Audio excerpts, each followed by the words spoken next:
Welcome to another episode of the Mr. Therapist and the Counselor podcast. And we want to just remind you guys to please subscribe, follow us, and comment. Any questions you guys got, we'd love to hear it. Jesse O. This week, we got our boy, Randy Garcia. Let's get it started. Let's do it.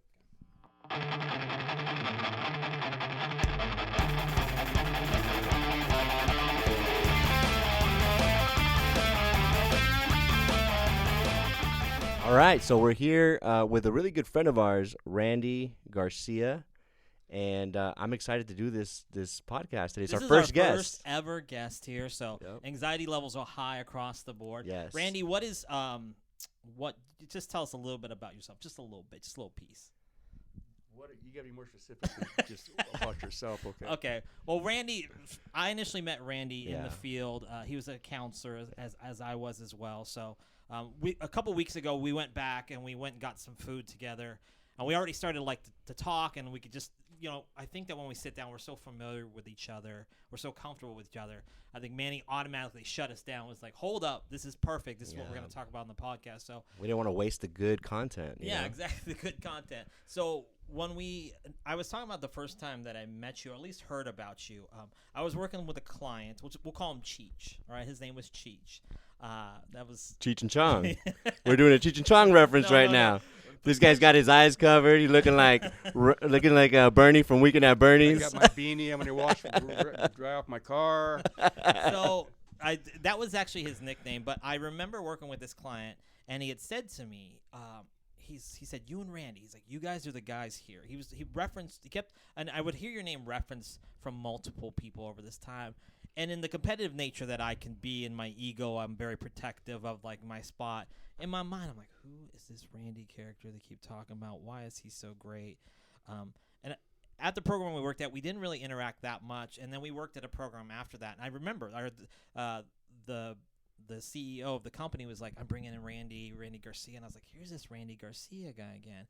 And what I started to bring up to Randy at our meal when we were meeting was that like, there was something about Randy where I didn't feel like I don't want to say scared. I didn't feel like I had to protect something. There was a natural like Intimidated, maybe? I didn't feel that. I just felt like he had a good soul, and I felt like his intentions were good. And it wasn't one of those things where I had to prove myself to him. I felt like it was just like all of a sudden it was like somebody I felt safe with, I could talk with. Like I felt like we were going to do good things together. We were going to have this really good relationship, and I maybe. And before you go any further, please. Jesse, the feeling was mutual on both sides. Yeah.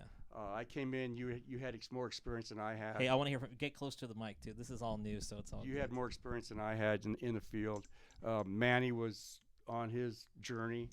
That's right. He was doing what he was doing. He wasn't a counselor yet or anything. Still going to school, house Going manager. to school, exactly. Yeah, studying in the van, as if I remember correctly. We were at the beach, and he would come up to me and say, "You know what, Randy, man, I got to study for tonight, man. Can you watch my guys and girls?" Yeah, no problem. I got this, man. Get your little butt in there and study, man. You know what I'm saying? I remember that. Yeah, those were the days.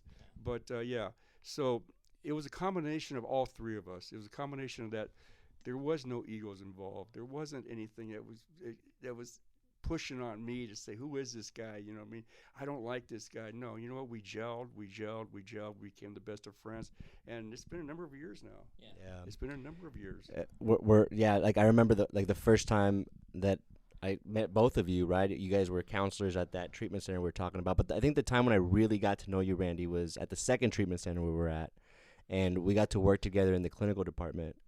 And I was always really like taken away by just how much of a man of values you are. I think you're just convicted in what you believe and in how to carry yourself. And I remember like I saw you as like a mentor in that way, because I'm like, you really know, like you've gone through some stuff. We'll go through some of that today. But the way you just carry yourself, like you kind of like know who you are, and at least from the outside, right? And it's impressive, and it's admirable, and it's attractive. It's like it's awesome. So just an impression I had of you as I got to know you in that second place we were working at. I love you too, brother. Yeah, I did my best to my ability. Yeah.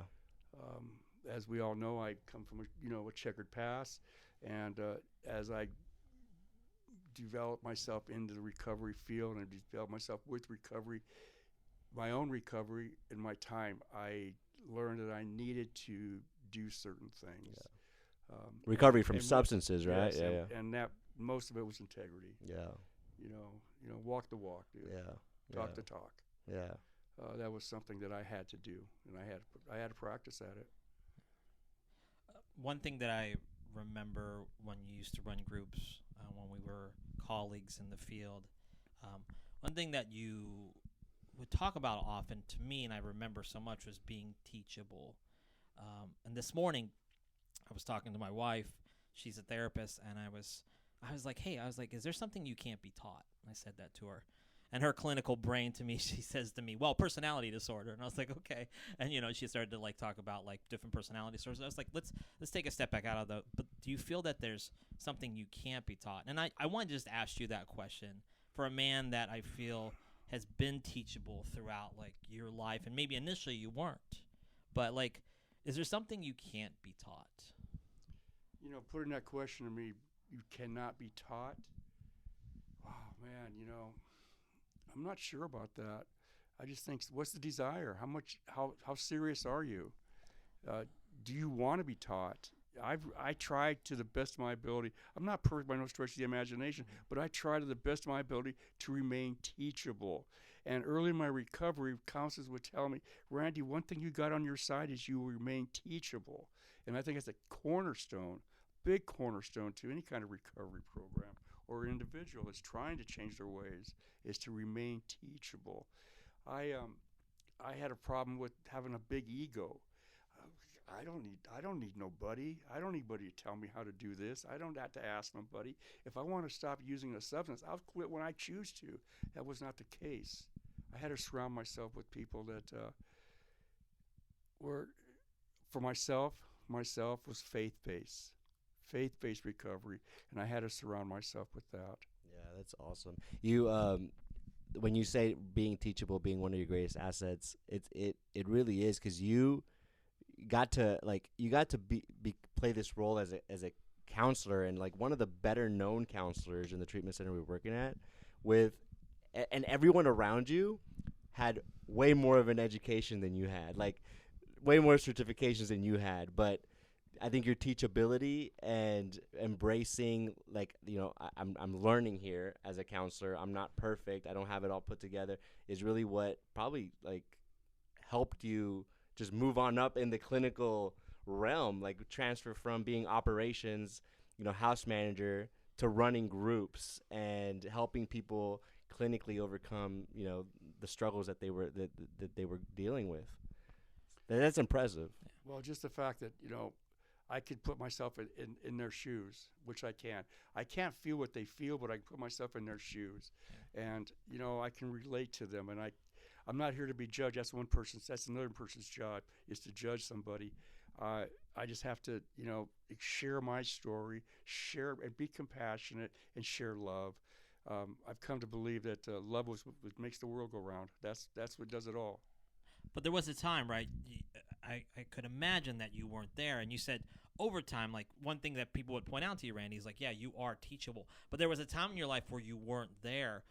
When did you start to turn the corner in your life, do you feel like? Or maybe you were always initially teachable, but that ego kept interrupting it. I don't know if that's whenever faith became more part of your life. But throughout your life, and, we don't have a time to go through your entire story, which, I wish we did. But for you, what was the turning point for you? I'd mentioned to you when we were talking about, the idea of rock bottom. And one thing you'll hear throughout anybody's, recovery would be, everybody's rock bottom is different, right?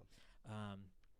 I do feel like there still needs to be this sense of desperation, and that's what I even thought about being teachable, was maybe you can't teach that. But once again, it's when if somebody's really ready to make a change, they'll change. But for you, when did you turn the corner when it became to finally becoming more teachable? I guess if you can kind of go into your story too, just so because I know we know you and what you went through, but maybe during that there is a moment where teachability sort of stuck more to you. I'm not certain exactly about where I became teachable, because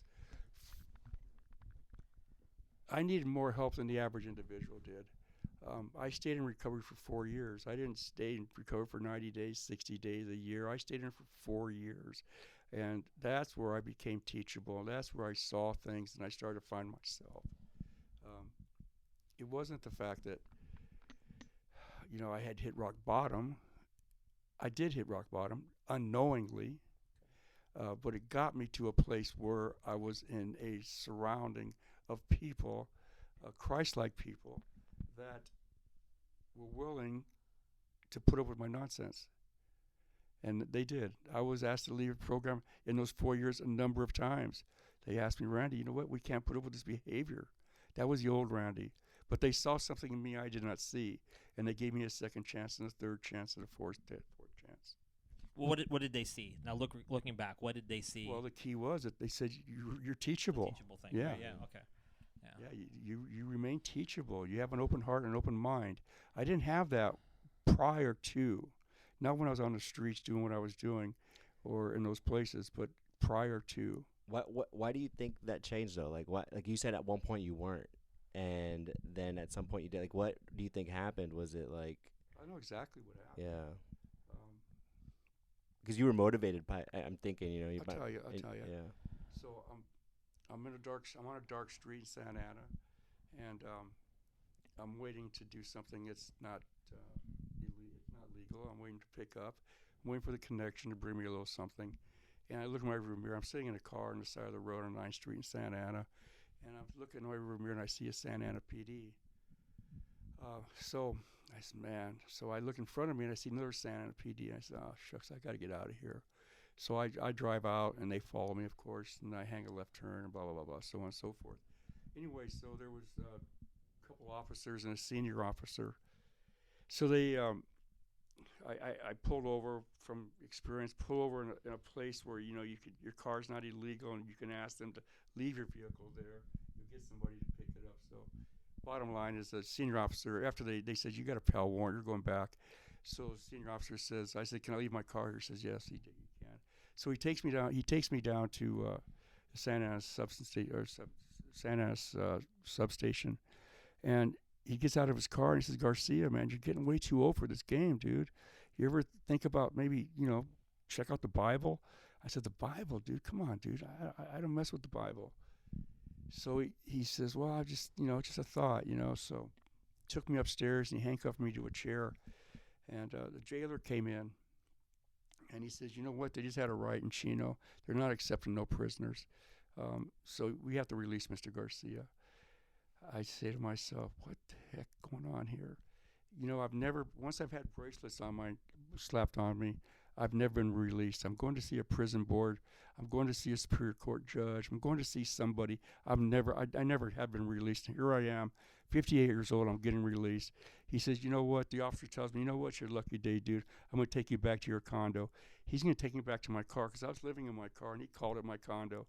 So on the way there, I'm going, man, what happened back there? I just don't understand this. So I tell him, I said, you know what? I don't know what happened back there, but you're never going to see me on these streets again, ever again. So Wow. He took me back to my car. The following day, I called Pomona Treatment Center, made arrangements for them to detox me, and I sold my car, got the money I had for my car, $300, whatever it was, and I used that for a week to supply my habit. Meaning I didn't have to go out and steal. I had to go do nothing stupid and jeopardize my plan. So that was my turning point. And what's really cool is 5 years later, I'm driving down the street right here on First and Rate, and I see that officer in Santa Ana. And I roll my window down, and I say, excuse me, sir, are you a Christian? He says, yes, I am. I said, can I get like 3 minutes of your time? And what I wanted him to do, I wanted him to know what happened back there because he jumped out of protocol. He didn't need to talk about the Bible and so on and so forth. And I explained to him, and we were both in tears. We were both in tears in the corner of First and Rate. I was just like, wow, what a crip. Amazing, yeah. That was like That was my turning point. that was like a sign for you, right? Like that you got released, and it sounds like you were in disbelief almost. Like, what the hell's happening? I to was in me? Like, disbelief. Like I said, once I wore Yeah. bracelets, I've never, ever, ever, ever, and I've been doing this since a young man. I was, I was in placement as a young man into the juvenile system, the California Youth Authority, and all those other places. And I've worn many bracelets through my lifetime.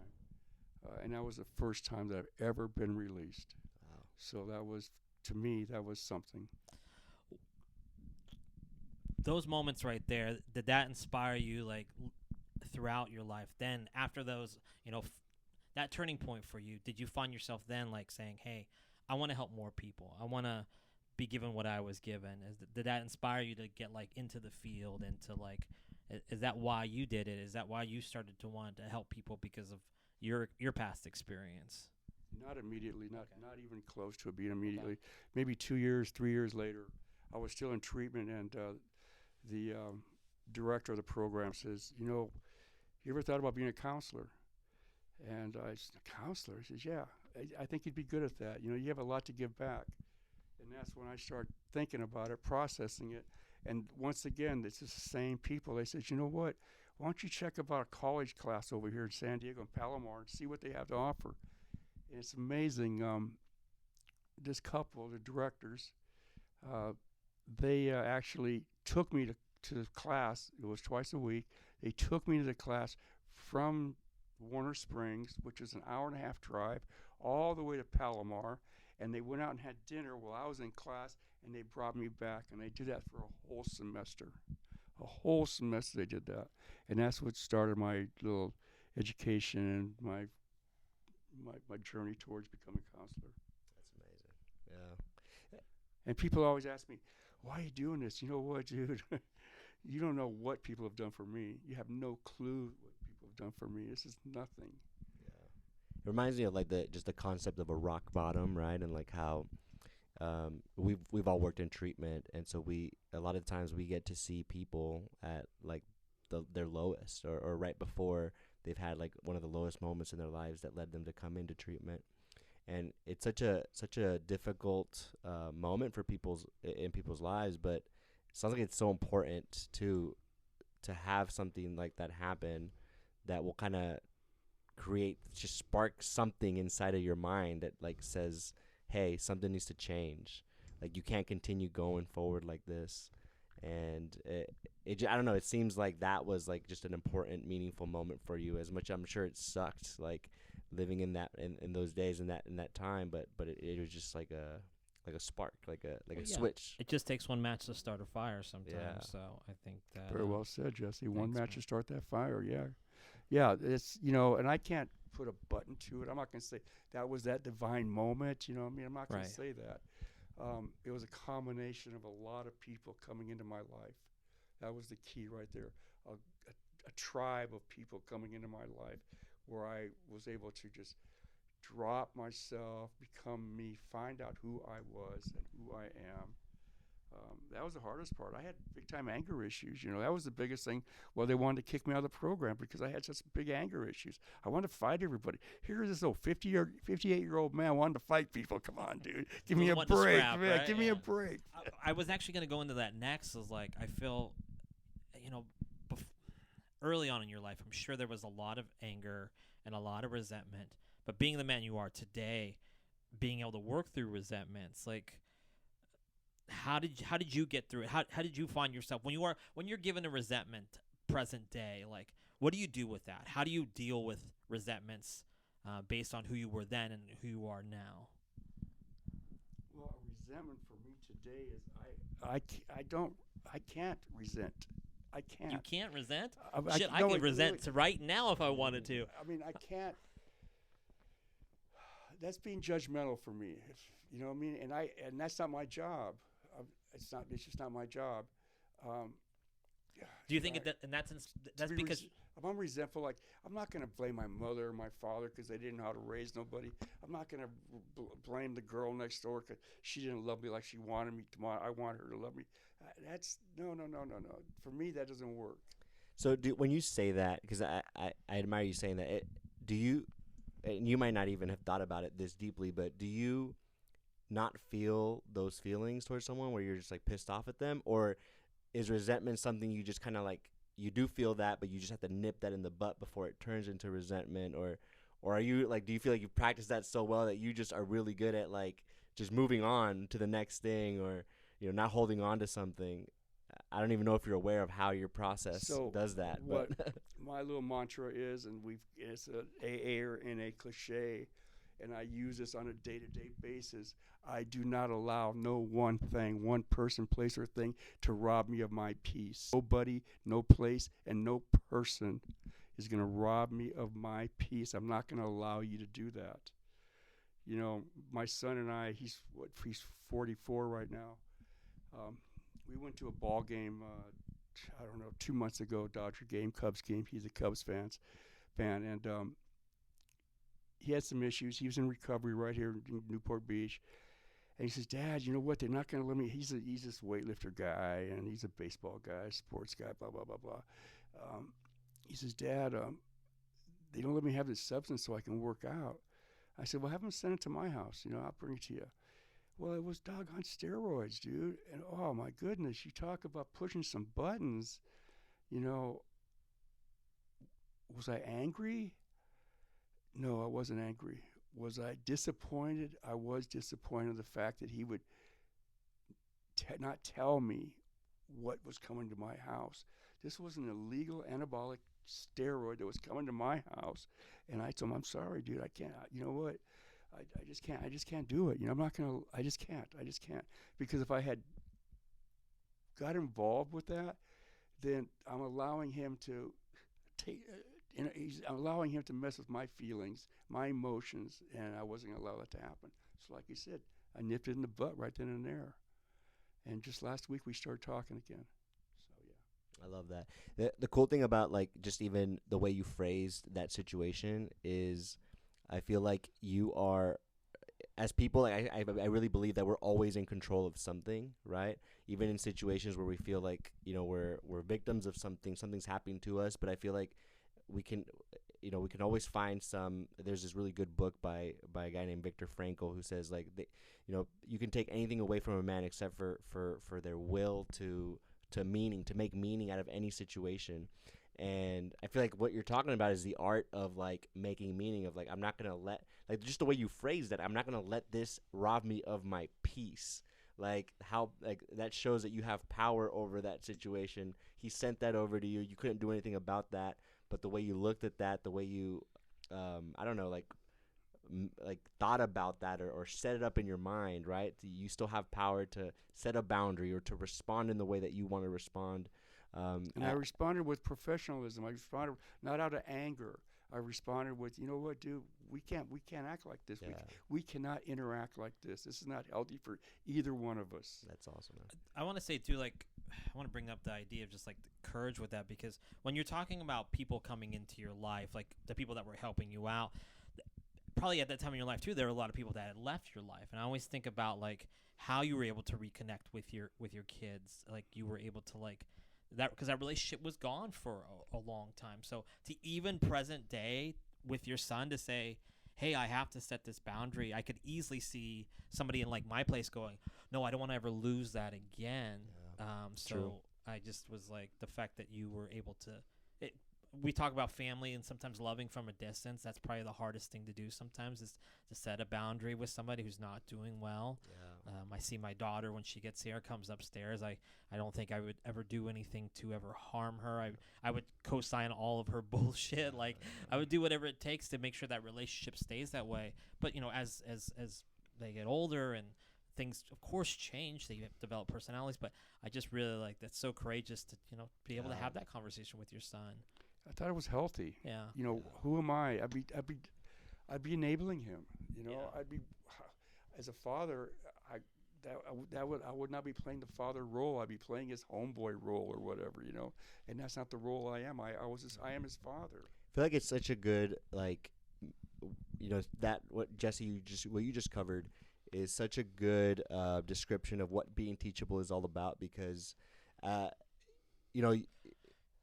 you lost these relationships at some point, and now you've been able to regain them back, and so you still have enough sort of respect, and you don't allow your past to dictate who you are. Like, you don't allow that shame maybe to come back and say, what right do I have to set this boundary, right, with my son, right? It's like it's this, you're humble enough to be teachable, but you're also know who you are in this moment right now. Like I'm not defined by the mistakes I've had because of this teachability thing. Like, this failure doesn't like knock you down a notch or make you feel like I can't set boundaries with my son because I've made mistakes. I don't know if that makes sense, but like it's this really balance of like confidence in who you are today based on your actions and humility to learn and to be teachable, to fall, to pick yourself back up. No, I agree. It's healthy for me, and I would have to live with that. I'd probably wake up every morning thinking about that, and I'd probably go to bed every night thinking about it. Did I make the right decision? Today I don't have to worry about if I made the right decision. I know I made that right decision. I expressed to him where I stand. I expressed to him with diplomacy how I did not appreciate what he did and how he used me. But, and I told him, I didn't get angry at him, yell at him. I used foul language or nothing. I explained to him, you know what? I don't think it's good that we're together right now while you're in your recovery at this stage. So it's best for me just to stand back and let me observe for a minute. I wanted to bring up this. When I see this man, it's somebody I look up to and I admire what he's able to do and what he's even saying today. When he talks about resentments, like in my mind, I'm like, I could spit out a resentment like that in a second. But what I wanted to get to was the idea of a little bit of legacy. And I wasn't going to bring this up, but you're not currently working in the field. I know you stepped away, and that's okay. And we don't need to talk about why you stepped away. But do you ever miss it? Of course, I miss it. I miss being able to interact with people that I believe need help, and not try to guide them, but just possibly say something that's going to help them get to the next step, help them get through the next day, the next hour, the next minute, whatever that takes. There's been a number of people in my lifetime. It's really crazy. I was coming back from the islands, and it was midnight, and I would get off the plane, and I got to use the restroom, and I'm running to the bathroom. I hear somebody yelling, "Randy, Randy!" And here it is, L.A. International Airport, midnight, and somebody's yelling, "Randy!" And I see this guy out, and he's waving his hands. He says, "Do you remember me?" And I'm trying to gather this. No, I really don't. He says, "We were in treatment together, man. I was in detox with you, and you always used to tell me." He says, "You used to always tell Randy, you tell me you got a good attitude, dude. Keep that attitude. It's going to get you places." And he shares me. He had 18 months clean, and he was working International Airport. He had a job. He was doing well, and those are the things that I miss. Not the feel good part, but to see that I had said something, be it one word. One little tiny word to help this man or woman get to the next phase, to get him through that next day. Wow, that's amazing.